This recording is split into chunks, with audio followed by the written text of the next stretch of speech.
Miscellaneous exercise chapter number 11।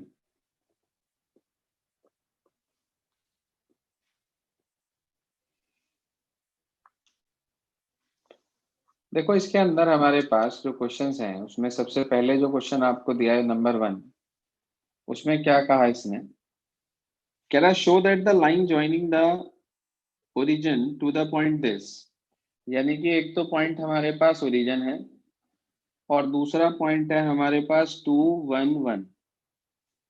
कह रहा है इन दोनों पॉइंट को ज्वाइन करने वाली लाइन परपेंडिकुलर होगी line determined by the point this and this. तो पहले इससे आपने डीआरएस निकाल लिए, A1 निकाल लिया, 2 - 0 2 आ गया, B1 निकाल लिया, 1 - 0 1 आ गया, C1 निकाल लिया, 1 - 0 वो भी 1 आ गया। अगले दो पॉइंट आपको दे रखे हैं 3 5 -1 और दूसरा पॉइंट दे रखा है 4 3 -1। इसकी हेल्प से आपने A2 B2 और C2 निकाल लेना है। A2 बैठेगा 4 - 3 यानी कि 1, B2 बैठेगा 3 - 5 -2 और C2 बैठेगा -1 माइनस के 1, तो -1 + 1 0 आ जाएगा। अब आपको प्रूव करना है कि ये परपेंडिकुलर है, तो कोई बात नहीं, आपने A1 A2 B1 B2 और C1 C2 की वैल्यू निकाली, पुट कर दिया आपने इसमें। A1 A2 मतलब 2 × 1 प्लस 1 × -2 प्लस 1 × 0, तो ये आपके पास आ गया 2 - 2 + 0। 2 में से 2 चला गया, ये भी 0 आ गया। तो आप कह देंगे it implies lines are perpendicular. It implies कि लाइन्स आर परपेंडिकुलर। ये प्रूव हो गया जी हमारे पास।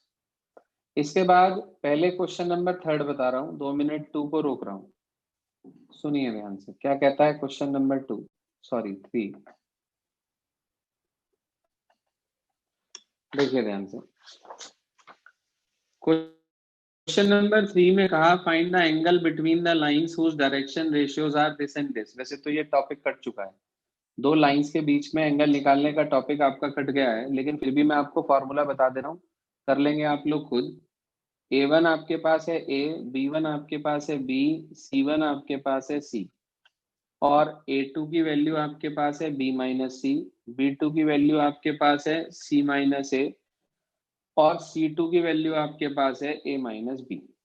उसने आपसे कहा इन दोनों के बीच में एंगल चाहिए, आपने फार्मूला लगा दिया cos थीटा बराबर A1 A2 plus B1 B2 plus C1 C2 upon under root of A1 square plus B1 square plus C1 square into under root of A2 square plus B2 square plus C2 square. इसे calculate कर लेंगे, जो भी मिलेगा आपको वो answer आ जाएगा। इसके बाद क्वेश्चन नंबर 4 की बात करते हैं। कह रहा find the equation of the line parallel to X axis and passing through the origin. उसने कहा एक लाइन की इक्वेशन चाहिए, ध्यान से देखिए क्वेश्चन नंबर 4 है ये। क्या कहा उसने हमारे से कि find the equation of the line parallel to X axis और पासिंग थ्रू द ओरिजिन। तो पॉइंट आपके पास है 0 0 0 और एक्स एक्सिस के पैरेलल है, तो हमें एक्स एक्सिस के डीसीज पता है 1 0 0 होते हैं। तो आपके पास डीसीज हैं ऑफ एक्स एक्सिस जो कि काम करते हैं 1 0 0। आपको चाहिए equation of line. Equation of line का फार्मूला आपने पढ़ रखा है x - x1 upon L B होता है और ए बी सी भी होता है। तो x - 0/1 equals to x -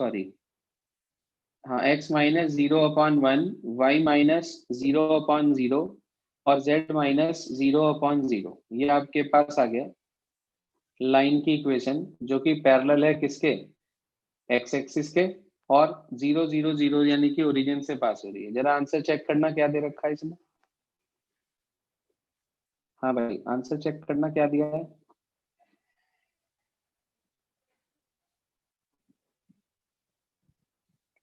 question number 4 के बाद क्वेश्चन नंबर 5 है, आंसर सेम है टैली सर। कर लेना। सही है, ठीक है भाई, धन्यवाद। 11 पॉइंट मिसलेनियस पे हैं हम लोग, है ना। निकाल के रख लेता हूँ मैं भी आंसर्स। जी, क्वेश्चन नंबर 5 क्या कहता है, सुनिए। कह रहा है find the coordinate of the points A, B, C and D. If the coordinate of the points A, B, C and D this and this respectively, angle between AB and CD. फिर वही बात है, दो लाइनों के बीच में angle का topic आ गया। वैसे तो ये कट चुका है, लेकिन तरीका वही है काम करने का। पहले आप DRS निकाल लेंगे AB के, A1, B1 और C1, इनकी वैल्यू निकाल लेंगे B में से A माइनस करके। फिर आप निकाल लेंगे DRS ऑफ CD, वही A2, B2 और C2, D में से C माइनस करके। तो आपको इनके DRS मिल गए। अब आपको इनके बीच में एंगल चाहिए, तो वही फार्मूला जो भी बताया था, कोस थीटा बराबर A1 A2 plus B1 B2 plus C1 C2 upon under root of A1 square plus B1 square plus C1 square into under root of A2 square plus B2 square plus C2 square. Calculate आप कर लेंगे इसे, तो आपको ये question 5 का result मिल जाएगा। इसके बाद क्वेश्चन नंबर 6, ये आप पहले भी कर चुके हैं एक एक्सरसाइज में, 11.2 में आया था मेरे ख्याल से क्वेश्चन नंबर 6 के मिलता जुलता क्वेश्चन, 12th क्वेश्चन था वहां पर। ये कह रहा है if the line this and this are perpendicular find the value of K. मैंने आपको बताया था कि लाइनें स्टैंडर्ड फॉर्म में होनी चाहिए। चांस की बात है कि यहाँ पे दोनों लाइनें स्टैंडर्ड फॉर्म में दी हैं। तो ये लिखा है आपके पास x minus 1 upon minus 3 equals to Y minus 2 upon 2k equals to z minus 3 upon 2। तो ये A1 हो गया, ये B1 हो गया, ये C1 हो गया। दूसरी लाइन आपको दे रखी x minus 1 upon 3k equals to Y minus 1 upon 1 equals to z minus 6 upon minus 5। वो यूं कह रहा है ये दोनों लाइनें परपेंडिकुलर है, तो आप k की वैल्यू निकालो। आपको पता है कि L1 परपेंडिकुलर है L2 के, तो इसका मतलब A1 A2 plus B1 B2 plus C1 C2 zero के इक्वल होगा। हम जीरो लेकर चलेंगे इसे, रखो वैल्यू। ये हो गया माइनस का 9k, फिर इसकी मल्टीप्लाई इससे हुई तो प्लस का 2k और माइनस के 10 इक्वल टू 0। ये आ गया हमारे पास। तो बचा कितना, -7k इज इक्वल टू 10। तो k की वैल्यू आ गई -10 अपॉन 7। ये आपके पास वैल्यू आ गई k की, कब, जब दोनों लाइनें आपस में कैसी हैं, परपेंडिकुलर हैं।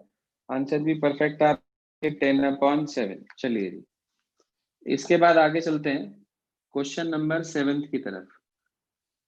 क्वेश्चन 7 क्या कहता है वो देखिए।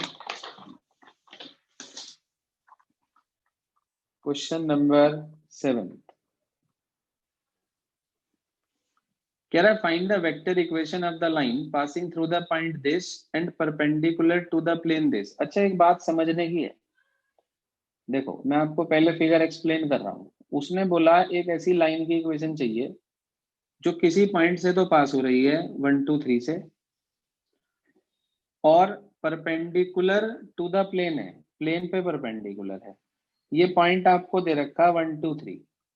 आप मुझे बता सकते हो कि अगर ये लाइन PQ इस प्लेन पे परपेंडिकुलर है, तो जो इस प्लेन का नॉर्मल है उसके साथ इस लाइन का कैसा रिलेशन होगा।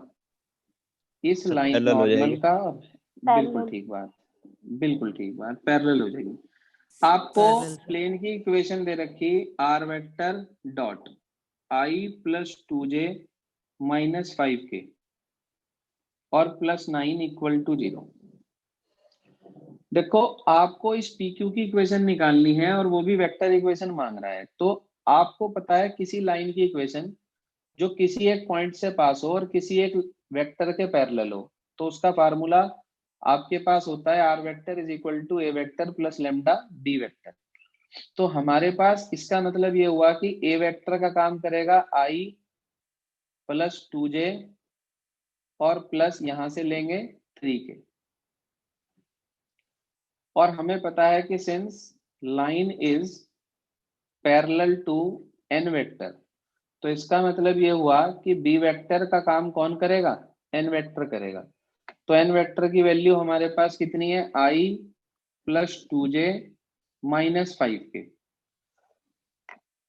रिक्वायर्ड इक्वेशन ऑफ लाइन,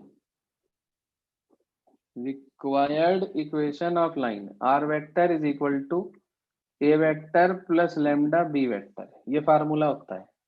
तो आपने इसके अंदर वैल्यू रखनी है बस, R vector is equal to I plus 2j plus 3k plus lambda, B vector की value I plus 2j minus 5k, ये आ जाएगी हमारे पास।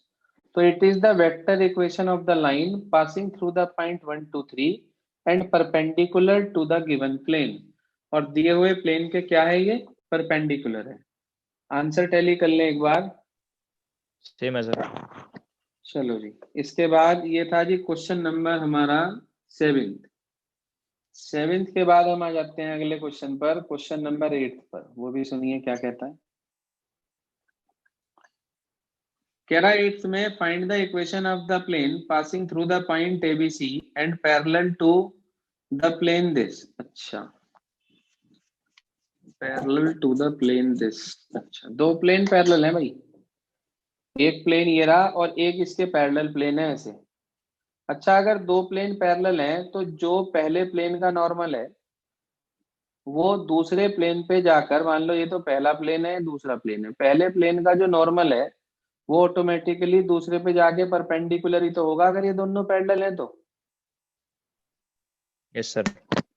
तो इसका मतलब मुझे प्लेन की इक्वेशन निकालनी है जो कि पास हो किसी एक पॉइंट ABC से और परपेंडिकुलर हो इस वाले वेक्टर के। तो आपने एक फार्मूला पढ़ा था कि r vector minus a vector dot n vector equals to 0। देखना यही था ना इक्वेशन ऑफ प्लेन का फार्मूला, या मैं गलत बोल रहा हूँ। इक्वेशन ऑफ प्लेन का formula a x minus x1 plus b y minus y1 plus c z minus z1। Cartesian में तो ये था, और वेक्टर में था हमारे पास कि r vector minus a vector dot n vector equal to 0। जरा पॉइंट दे रखा आपको ABC, वो तो इसमें रख दो ABC, और परपेंडिकुलर जो वेक्टर दे रखा उसमें नॉर्मल वेक्टर के DRS हैं i plus j plus k, मतलब 1 1 1। तो इसका मतलब आपके पास 1 इंटू एक्स माइनस ए आ गया, फिर plus 1 into y minus b आ गया, फिर plus 1 into z minus c equal to 0 आ गया। इसके अंदर मल्टीप्लाई कर दी, x minus a plus y minus b plus z minus c equal to 0। ABC को उधर ले गए तो इक्वेशन आ गई x plus y plus z equals to a plus b plus c. ये आपके पास प्लेन की इक्वेशन आ गई जो कि पॉइंट ABC से तो पास हो रही है और साथ ही साथ दिए हुए प्लेन के पैरेलल है। आंसर टैली कर लियो भाई साथ साथ। सेम है सर। परफेक्ट आ रहा है। चलो जी, 8 के बाद हम आ जाते हैं 9 पे। 9th में क्या कहता है वो भी समझ लें साथ साथ। क्वेश्चन नंबर 9, क्वेश्चन 9th में कह रहा है शॉर्टेस्ट डिस्टेंस निकालना। भाई मैं तो करा नहीं रहा ये क्वेश्चन। शॉर्टेस्ट डिस्टेंस निकालना है इन दो लाइनों के बीच में। फार्मूला आपको पता ही है, पहली लाइन दे रखी उसको तो लिख देंगे r vector is equal to A1 vector plus lambda B1 vector की फॉर्म में। दूसरी दे रखी आर वेक्टर बराबर A2 plus mu B2 vector की फॉर्म में। उसने आपसे ये कहा कि आपको इन दोनों के बीच में शॉर्टेस्ट डिस्टेंस निकालना है। तो शॉर्टेस्ट डिस्टेंस का फार्मूला पढ़ाया था A2 vector minus A1 vector की dot B1 vector cross B2 vector के साथ upon magnitude of B1 vector cross B2 vector. ये फार्मूला था जी शॉर्टेस्ट डिस्टेंस का। एक्सरसाइज 11.2 के आखिरी के 3-4 सवाल इसी फार्मूले पे बेस्ड थे, तो उसी के अकॉर्डिंग आप यहाँ से A2 माइनस A1 निकाल लेंगे, B1 और B2 की क्रॉस निकाल लेंगे, फिर उन दोनों की डॉट कर देंगे और नीचे B1 क्रॉस B2 का मैग्नीट्यूड रख के आपको शॉर्टेस्ट डिस्टेंस मिल जाएगा। इसकी हमेशा पॉजिटिव वैल्यू लेते हैं, कभी नेगेटिव वैल्यू नहीं लेते, क्योंकि ये एक डिस्टेंस है और डिस्टेंस हमेशा पॉजिटिव होता है। इसके बाद अगला क्वेश्चन नंबर 10। जो क्वेश्चन नंबर 10 है, 11th है और 12th है, तीनों एक ही पैटर्न के सवाल है। Question number 10th, 11th, 12th, ठीक है जी। मैं आपको 10th समझा रहा हूँ, 11th 12th ऑटोमेटिकली आप खुद करेंगे। सेम क्वेश्चन है, सेम पैटर्न पर है, तो कैसे करेंगे, क्या तरीका है, देखिए ध्यान से।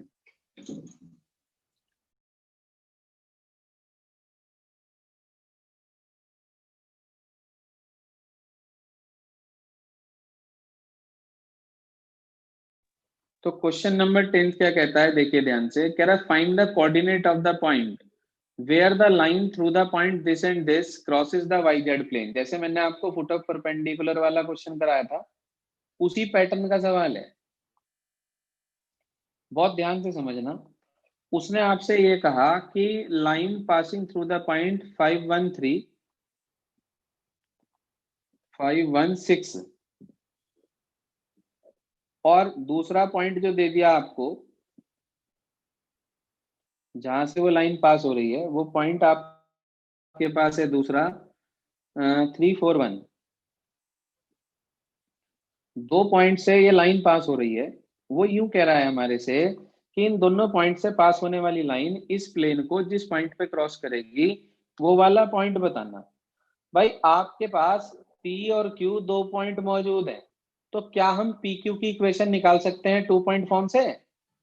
Two point form class 11th वाला नहीं, इसी साल पढ़ाई थी आपको, line passing through the two points.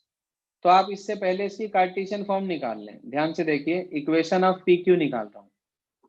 Formula है, फॉर्मूला लिख देता हूं ताकि आपको याद आ जाए। x minus x one upon x two minus x one equals to Y minus y one upon y two minus y one equals to z minus z one upon z two minus z one. ये formula था।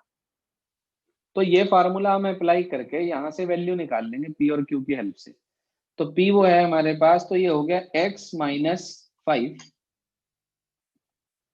Upon 3 minus 5 minus 2। भाई आपके पास point था x minus x one equals to x two minus x one, यानी कि 3 minus 5 minus 2 आ गया। ऐसे ही y माइनस वाई वन यानी कि 1 upon y two minus y one, 4 में से 1 चला गया, 3 आ गया।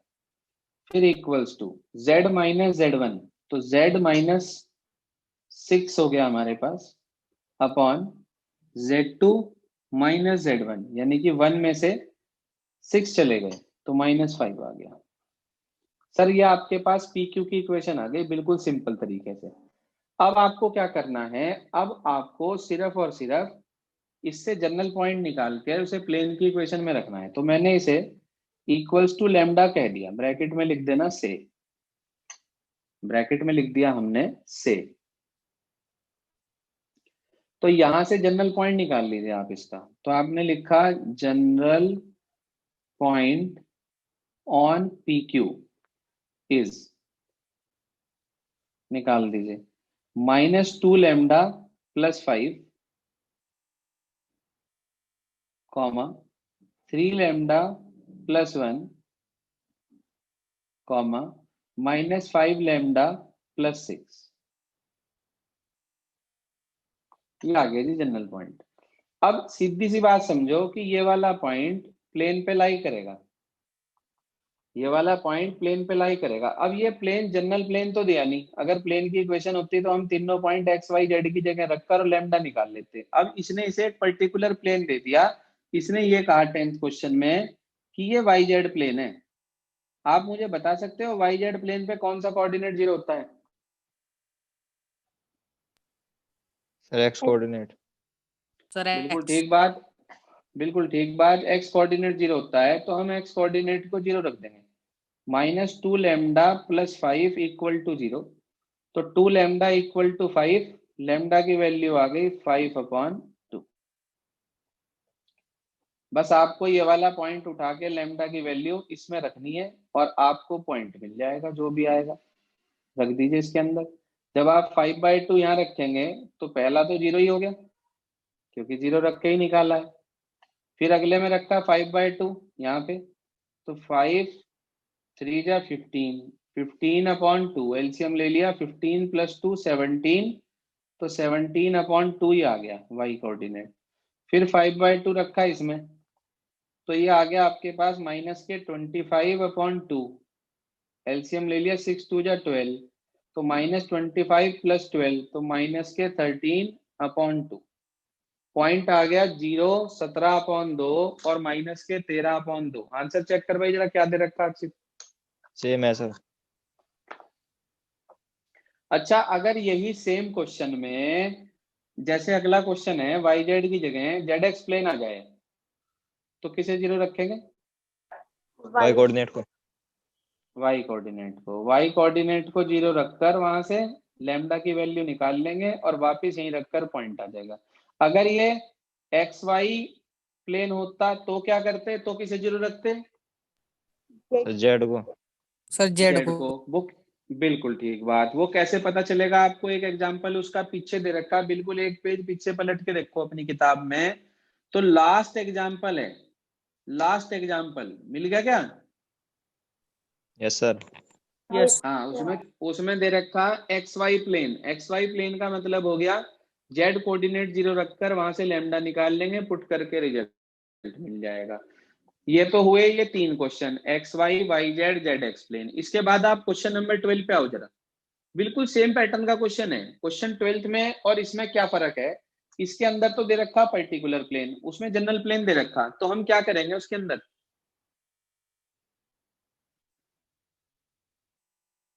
बताओ भाई, क्या करेंगे? सर वैल्यू पुट कर देंगे x y z की। बिल्कुल ठीक बात। इसे उठा के देखो ध्यान से, इसे उठा के एक्स पे रख देंगे, इसे उठा के वाई पे रख देंगे, इसे उठा के जेड पे रख देंगे, तो आपको यहां से लैम्डा की वैल्यू मिल जाएगी। जैसे ही आपको लैम्डा की वैल्यू मिलेगी, एट वंस आप उसे उठाकर यहीं पुट कर देंगे, आपको पॉइंट मिल जाएगा। बोलो भाई, क्वेश्चन नंबर 12 क्लियर हो गया? Yes sir. Yes sir. तो ये हमारे पास 1 से लेकर 12 तक के क्वेश्चन में क्वेश्चन 2 छोड़कर बाकी सबका मैंने आपको सोल्यूशन दे दिया। इसके बाद के जो क्वेश्चन है 13 से लेकर और 21 तक सारे मोस्ट इंपॉर्टेंट हैं। ज्यादातर इनमें से एग्जाम में एक आधा क्वेश्चन फंसी जाता है। इसमें क्वेश्चन नंबर 17 देखो जरा आप। कल मैंने आपको इसके जैसा क्वेश्चन कराया था। आपकी किताब का 10वां या 11वां क्वेश्चन है 11.3 का, 9वां या 10वां क्वेश्चन है। कह रहा है find the equation of the plane which contains the line of intersection of the plane this and which is perpendicular to the plane this. देखो 11.3 खोल के, 11.3 के पहले पेज पे जो क्वेश्चन था, क्वेश्चन नंबर 11, वो इसी पर बेस्ड है। बस फर्क इतना है कि वहां पर कार्टेशियन फॉर्म थी और यहाँ पे वेक्टर फॉर्म है, और कोई फर्क नहीं है। जरा क्वेश्चन पढ़ के देख लो, आपको मेरी बात समझ में आ जाएगी। हाँ भाई, क्लियर है क्या? Yes sir. दोनों क्वेश्चन पढ़ के देख लो, आपको बिल्कुल समझ में आ जाएगा कि मैं जो कह रहा हूँ आपसे वो दोनों क्वेश्चन बिल्कुल ही सेम है, कुछ भी फर्क नहीं है। तो आज आप क्या करेंगे, कौन से क्वेश्चंस को करके देखेंगे, नोट कर लें। मिसलेनियस एक्सरसाइज में क्वेश्चन नंबर 1 से लेकर क्वेश्चन नंबर 12 तक करेंगे आप। सेकंड छोड़ देंगे बीच में, वो मैं कराऊंगा क्वेश्चन 2। और उसके बाद क्वेश्चन नंबर आप ट्राई करेंगे, एक तो 17 करेंगे खुद आप, 17 के बाद आप करेंगे 22 और 23, बस ये है।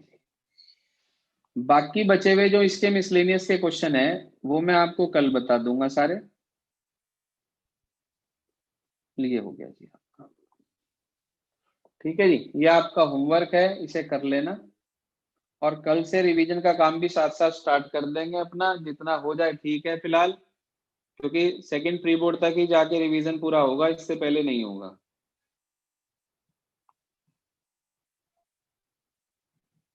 होमवर्क क्लियर हो गया भाई? क्या करना है? यस। ठीक है जी, ओके।